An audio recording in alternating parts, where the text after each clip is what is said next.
నిజమే గెలిచిందంటూ ఈనాడు పెద్ద హెడ్డింగ్ పెట్టింది. ఏంటి అదంటే, మార్గదర్శి ఫైనాన్షియర్స్ పై ఉండవల్లి అరుణ్ కుమార్ పిటిషన్ ను కొట్టేసినటువంటి సుప్రీంకోర్టు నిబంధనలకు విరుద్ధంగా డిపాజిట్లు సేకరిస్తున్నారని 2008లో అప్పటి ప్రభుత్వం కేసు పెట్టింది. సత్యం గెలిచింది, న్యాయం నిగ్గు తేలింది. దాదాపు 2 దశాబ్దాల న్యాయ పోరాటంలో మార్గదర్శి ఫైనాన్షియర్స్ విజయం సాధించింది. న్యాయ పోరాటంలో గెలిచిన మార్గదర్శి అంటూ హెడ్డింగ్ పెట్టి ఇద్దరు న్యాయమూర్తుల ఫోటోలు కూడా వేసింది. ఎవరు ఆ న్యాయమూర్తులు అంటే justice MA Sundaresh, justice Prasanna Balachandra Varale. వీళ్ళిద్దరి ఫోటోలను కూడా వేసి నిజమే గెలిచిందని చెప్పి ఏదైతే ఈనాడు పత్రిక పెట్టినటువంటి హెడ్డింగ్. నేను న్యాయస్థానాలు ఇచ్చేటటువంటి తీర్పుల మీద మాట్లాడదలుచుకోలేదు. ఎందుకు న్యాయస్థానాల్లో ఎప్పుడు ఎలా తీర్పులు వస్తాయి అనేది దాంట్లో మనం డెప్త్ గా వెళ్ళి మనం డిస్కస్ చేయాల్సినటువంటి పని లేదు. ప్రజలందరికీ కూడా పూర్తి వాస్తవాలు తెలుసు. ఇప్పుడు నిజాలు గెలిచింది అని నిజమే గెలిచిందని చెప్పి ఈనాడు హెడ్డింగ్ పెట్టింది కదా. నేను అడుగుతున్నా ఈనాడు కిరణ్ ని, అయ్యా మీరేం చెప్పారు?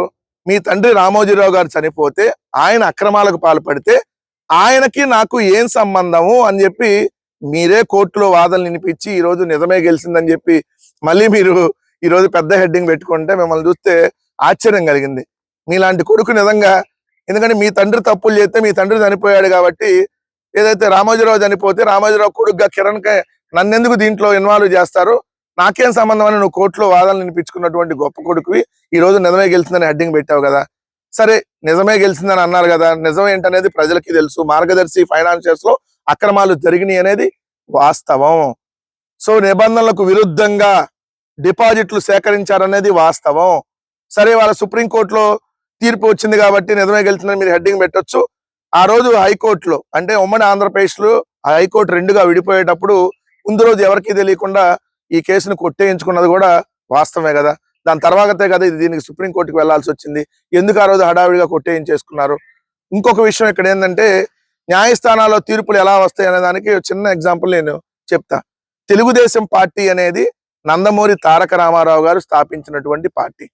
తెలుగుదేశం పార్టీ కావచ్చు, ఆ పార్టీ జెండా కావచ్చు, ఆ పార్టీ సైకిల్ గుర్తు కావచ్చు, ఆ పార్టీకి సంబంధించినటువంటి అకౌంట్స్ కావచ్చు, పూర్తిగా నందమూరి తారక రామారావు గారికి సంబంధించినవి.